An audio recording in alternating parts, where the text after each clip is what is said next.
సోదరి గ్రీష్మ గారికి ధన్యవాదాలు. ఇదే అంశాన్ని బలపరచడానికి శ్రీకాళహస్తి నుంచి సోషల్ మీడియా యాక్టివిస్ట్ శశి గారిని మాట్లాడవలసిందిగా కోరుతున్నాం. అందరికీ నమస్కారం. వేదికను అలంకరించిన పెద్దలకు ప్రతి ఒక్కరికి నా యొక్క హృదయపూర్వక నమస్కారములు. ఈరోజు కడప చూస్తుంటే ఒక పసుపుమయమైంది. ఎందుకంటే ఈ కడప గడ్డ పైన ఎంతోమంది మహానుభావులు, మహనీయులు, కవులు, కళాకారులు పుట్టారు. ఈ కడపని మనం దేవుని గడపగా చెప్పుకుంటాం. అలాంటి దేవుని గడప ఈరోజు పసుపుమయమైంది. ఇక్కడ ఈ కడప గడ్డ పైన ఒక సాధారణ మధ్యతరగతి రైతు కుటుంబం నుంచి వచ్చిన నాకు ఇంత గొప్ప అవకాశం ఇచ్చిన చంద్రబాబు నాయుడు గారికి, నారా లోకేష్ గారికి నా పాదాభివందనాలు తెలియజేసుకుంటూ, ఈరోజు మాదక ద్రవ్యాల వినియోగంపై ఉక్కుపాదం అనే తీర్మానాన్ని నన్ను ప్రవేశపెట్టమన్నందుకు ధన్యవాదాలు సార్. ఈరోజు ఒకటి చెప్పదలుచుకున్నాను సార్. ఏంటంటే మనం ఒకప్పుడు డ్రగ్స్ అంటే, అదేవిధంగా గంజాయి అంటే ఎక్కడ వినేవాళ్ళం? సినిమాల్లో చూసేవాళ్ళం. 2019కి ముందు ఎక్కడంటే ఏమన్నా డ్రగ్స్ ఎక్కడంటే ఇంటర్నేషనల్ మాఫియాలు చేస్తాయంట, ఈ విధంగా ఉంటుందా అని మనం సినిమాల్లో మాత్రమే చూసేవాళ్ళం. కానీ గత పాలకుల యొక్క నిర్లక్ష్యం వల్ల అది మన జిల్లాలు దాటి, నియోజకవర్గాలు దాటి మన గడప దాకా వచ్చింది. ఆ విధంగా ఎంతో మంది యువత గంజాయిలకు బానిసలై వాళ్ళ జీవితాలు నాశనమయ్యాయి. ఎందుకని ఈ మాట అంటున్నామంటే, గంజాయికి ఒక్కసారి బానిస అయితే వాళ్ళు విచక్షణ అనేది మరిచిపోతారు. ఆ విధంగా వాళ్ళు ఎన్నో తప్పులు చేస్తారు. దోపిడీలు, అదేవిధంగా దొంగతనాలు కావచ్చు, అదేవిధంగా మహిళలపైన అత్యాచారాలు కావచ్చు, బెట్టింగ్ యాప్స్లోనే ఎంతో లక్షలు అప్పులు చేసి సూసైడ్లు చేసుకునే వాళ్ళ వరకు యువత వెళ్ళిపోతూ ఉన్నారు.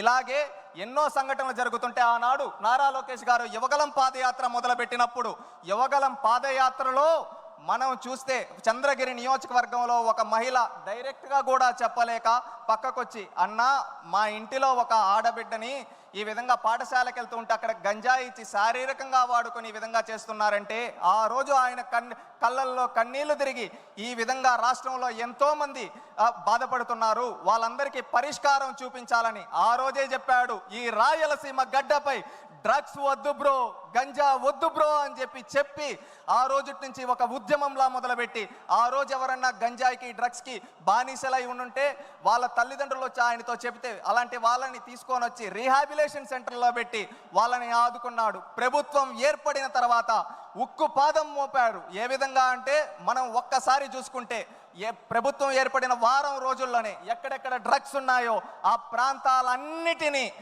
ఏరి పారేశారు. అదేవిధంగా ఒకప్పుడు 11,000 ఎకరాలలో గంజాయి పండిస్తుంటే ఆ గంజాయిని మొత్తాన్ని రూపుమాపి అక్కడ గిరిజనుల్ని మార్చి అక్కడ అరకు కాఫీ వేసే విధంగా తయారు చేశారు మన నాయకుడు. గత పాలకులు అక్కడ ఏం చేసేవాళ్ళు? అమాయకులైన గిరిజనులను వాడుకొని ఏం చేసేవాళ్ళు? గంజాయి పండించేవాళ్ళు.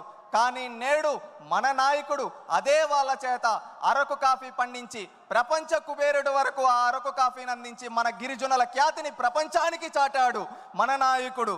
అదేవిధంగా లోకేష్ గారు, ఇది మనం చూసాం, పల్లె వరకు వెళ్ళింది. దీన్ని రూపుమాపాలి. అది రూపుమాపాలంటే మళ్ళీ గ్రౌండ్ లెవెల్ నుంచే చేయాలని ప్రతి పాఠశాలలో ఈగల్ టీంలు ఏర్పాటు చేసి ఎక్కడికక్కడ దీన్ని రూపుమాపడానికి చర్యలు తీసుకుంటూ నిరంతరం పర్యవేక్షిస్తూ ఉన్నారు.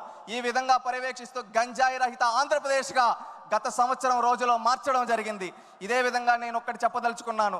డ్రగ్స్ గురించి, గంజాయి గురించి నేను ఒక యువకుడుగా నేను ఎన్నో చూశాను. నా మిత్రులు కావచ్చు, నాకు తెలిసిన వాళ్ళు కావచ్చు, ఎంతోమంది డ్రగ్స్కి, గంజాయికి బానిసలై వాళ్ళ జీవితాలు నాశనం అయిపోతుంటే కళ్ళల్లో నీళ్లు తిరిగేటివి. ఎందుకంటే వాళ్ళకి ఎందుకురా ఇలా చేస్తామంటే, ఏముందిరా ఇంకా జాబులు ఏముండాయి, ఏం చేస్తాం, ఇదేదో వేసుకుంటే కొంచెం రిలీఫ్ వస్తుందంట అని చెప్పి చెబుతూ ఉండేవాళ్ళు. అవి చూసినప్పుడు బాధ, ఆ ఆవేదన. దానికి పరిష్కారం ఎలా అంటే, ఆ రోజు చంద్రబాబు నాయుడు గారు చెప్పడం జరిగింది, లోకేష్ గారు చెప్పడం జరిగింది, మేము వస్తాం, స్కిల్ డెవలప్మెంట్ ట్రైనింగ్ ఇస్తాం, యువతకు ఉద్యోగాలు ఇస్తాం, ప్రతి ఒక్కరికి 20 లక్షల ఉద్యోగాలు యువగలం ద్వారా ఇస్తామని చెప్పి ఆ లక్ష్యానికి కట్టుబడి వచ్చిన వెంటనే మెగా డిఎస్సి పైన నోటిఫికేషన్ కావచ్చు, ఆ తర్వాత అనేక కంపెనీలని ఆర్సిలర్ మిట్టల్ కావచ్చు, గూగుల్ కావచ్చు, టీసీఎస్ కావచ్చు, మొన్న ఎల్జీ కావచ్చు, రిన్యూవబుల్ ఎనర్జీ కావచ్చు, రిలయన్స్ బయో ప్లాంట్స్ కావచ్చు, ఈ విధంగా ఎన్నో తీసుకొని వచ్చి యువత బానిసలవ్వాల్సింది డ్రగ్స్ కాదు, యువత వాళ్ళ లక్ష్యాల వైపు వెళ్ళాలి అని చెప్పారు. ఎందుకంటే మన దేశంలో అత్యున్నతంగా యువత ఉన్నారు. యువత తలుచుకుంటే ఏదైనా చేయగలుగుతారు, ఏదైనా సాధించగలుగుతారు. ఎందుకంటే యువత దేశానికి వెన్నెముక్క, రాష్ట్రానికి వెన్నెముక్క. అలాంటి యువత ఏదైనా చేయగలుగుతారు. ఎందుకంటే ఇది నేను ఒక చెప్తున్నా అంటే, ఒకటి 1990 రోజులు గుర్తుకొస్తున్నాయి. ఆనాడు పల్లెల్లో ఏంటంటే ఎవరైనా కానీ పల్లెల్లో పనులు చేసుకుంటామనే రోజుల్లో ఇక్కడ ఉండే యువత పనులు చేసుకుంటే ఇక్కడే మిగిలిపోతారు, వాళ్ళు చదువుకోగలిగితే వాళ్ళు ప్రపంచ నలుమూలలకు వెళ్తారని ఆ రోజు మనం చూస్తే బడి పిలుస్తుంది ప్రోగ్రాం కావచ్చు, చదువుల పండుగ ప్రోగ్రాం కావచ్చు, ఇలాంటి ప్రోగ్రాములు పెట్టి ఎంతో మంది బడుగు బలహీన వర్గాల వ్యక్తులను తీసుకొని వచ్చి అత్యున్నత స్థాయిలో ఈరోజు కూర్చోబెట్టే వాళ్ళ చదువు వల్ల మాత్రమే అది సాధ్యపడింది. ఆ తర్వాత నేడు కూడా 2019 నుంచి 24 వరకు అలాంటి పరిస్థితులే.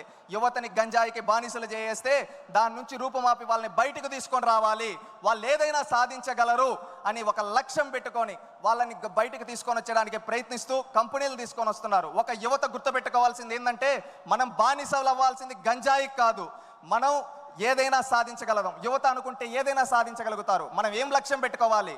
మనం ఒక కంప్యూటర్ తయారు చేయగలుగుతామా, మనం ఏదైనా ఒక న్యూ స్టార్టప్ చేయగలుగుతామా, మనం ఇంకేదైనా కొత్తగా తయారు చేయగలుగుతామా అని లక్ష్యాలు పెట్టుకోవాలి. ఎందుకంటే మన నాయకుడికి ఒక గొప్ప విజన్ ఉంది, స్వర్ణాంధ్ర 2047 1 ట్రిలియన్ ఎకనామీ సాధించాలని. అది సాధించాలంటే యువతతోనే సాధ్యం.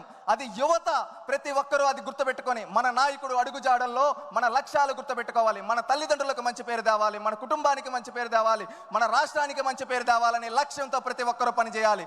ఆ విధంగా పనిచేస్తే ఖచ్చితంగా మనం అనుకున్న 2047 స్వర్ణాంధ్ర విజన్ లక్ష్యం చేరుతుంది. ఆ రోజు తెలుగు వాళ్ళు ప్రపంచాన్ని శాసించే స్థాయిలో మన నాయకుడు కలగన్న విధంగా మనం ఉంటాం. ఎందుకంటే 2020 సాధ్యపడింది, 2047 కూడా సాధ్యపడుతుంది. డ్రగ్స్ లేని ఆంధ్రప్రదేశ్గా తయారు చేయడానికి ప్రతి ఒక్కరూ పూనుకోవాలి. మనం ఎప్పుడో 1 సంవత్సరమో 2 సంవత్సరాలు 3 సంవత్సరాల తర్వాత కాదు, ఈ సంవత్సరం ఎండింగ్ అంతా 2025 అంతా డ్రగ్స్ ఫ్రీ ఆంధ్రప్రదేశ్గా ప్రతి ఒక్కరూ పూనుకోవాలి. ఇది ప్రతి ఒక్కరూ ఒక సంకల్పం చేసుకుంటే అది సాధ్యపడుతుంది. ప్రతి ఒక్క యువత ఆ సంకల్పం తీసుకుంటారని కోరుకుంటూ ఉన్నాను. నేను ఒక యువకుడుగా ఆ సంకల్పాన్ని తీసుకోవడానికి సిద్ధం. నేను డ్రగ్స్కి బానిసవను, మద్యానికి బానిసవను. నేను ఈ రాష్ట్ర భవిష్యత్తు కోసం పాటుపడతాను. నేను అనుకున్న లక్ష్యాలను సాధించడం కోసం ప్రతి ఒక్కరూ మనం ఎంచుకున్న రంగాల్లో మనం అనుకున్న లక్ష్యాల వైపు ముందుకెళ్తే మనం రాష్ట్రం బాగుంటుంది, మన నాయకుడికి మంచి పేరు వస్తుంది. ప్రతి ఒక్కరు చేయాలని కోరుకుంటా. ఇంకొకటి సార్, నేను ఒక 2 ప్రతిపాదనలు చేయదలుచుకున్నాను. డ్రగ్స్ ఎవరైతే సరఫరా చేస్తున్నారో, తయారు చేస్తున్నారో వాళ్ళ ఆస్తులు స్వాధీనం చేసుకొని రీహాబిలేషన్ సెంటర్లుగా వాళ్ళ ఆస్తులను మార్చాలని మిమ్మల్ని ఈ వేదిక ద్వారా కోరుకుంటున్నాను సార్. అదేవిధంగా మనం వాట్సాప్ గవర్నెన్స్ చేసాం, ఎంతో అద్భుతంగా చేసాం. ఒకప్పుడు నాడు ఎన్టీ రామారావు గారు మండల వ్యవస్థ తీసుకొని వచ్చి పరిపాలన దగ్గర చేస్తే, ఆ తర్వాత ఈ సేవ తీసుకొని వచ్చి మీ సేవ తీసుకొని వచ్చి చంద్రబాబు నాయుడు గారి దగ్గర చేస్తే, నేడు నారా లోకేష్ గారు అరచేతిలో వాట్సాప్ గవర్నెన్స్ మన చేతిలో పెట్టాడు. ఎంతో అద్భుతంగా పనిచేస్తూ ఉంది. ఆ వాట్సాప్ గవర్నెన్స్ ద్వారా ఇప్పుడు మనం అంటూ ఉంటాం సార్, ఏదైనా ఫోటో తీసి పెడితే ఎక్కడైనా పెడితే అది ఈజీగా తీసుకోవచ్చు. అలాగే వాట్సాప్ గవర్నెన్స్లో ఒక ఫ్యూచర్ అనేది మనం తీసుకొని రావాల్సింది. ఏంటంటే ఎక్కడన్నా ఎవరన్నా గంజాయి అమ్ముతూ ఉన్నా, ఎవరన్నా కల్తీ మద్యం అమ్ముతూ ఉన్నా, అక్కడ ఫోటో తీసి వాళ్ళ వాట్సాప్లో పెడితే అది మన దాని రెస్పెక్ట్ పోలీస్ స్టేషన్కి వచ్చి 24 గంటల్లో చర్యలు తీసుకునే విధంగా దానికి కూడా ఆలోచించాలని చెప్పి కోరుకుంటూ ఉన్నాను.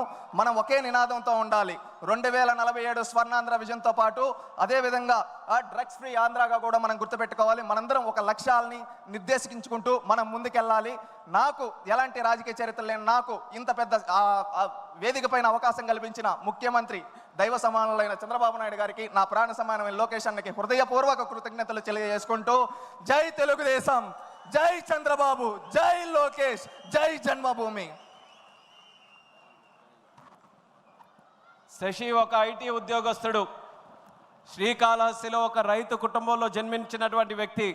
కానీ పార్టీ కష్టాల్లో ఉందని, తనకు ఎంతో జీవితాన్ని ప్రసాదించినటువంటి ఈ యొక్క తెలుగుదేశం పార్టీ కష్టాల్లో ఉంటే, నేను కూడా సైనికుడిగా మారి ఈ కష్టాల్లో ఉన్నటువంటి పార్టీకి నా వంతుగా తోచినటువంటి సాయం చేయాలని ఉద్యోగాన్ని మాని పార్టీలోనే ఒక సోషల్ మీడియా యాక్టివిస్ట్గా ఈరోజు తయారై తెలుగుదేశం పార్టీ కండువా కప్పుకున్నటువంటి యువత ఆ శక్తి ఎలా ఉంటుంది, ఆ ఆలోచన ఎలా ఉంటుందో నిరూపించినటువంటి ఆ శశికి ఈ మహానాడు వేదిక ద్వారా మనస్ఫూర్తిగా అభినందనలు తెలియజేసుకుంటూ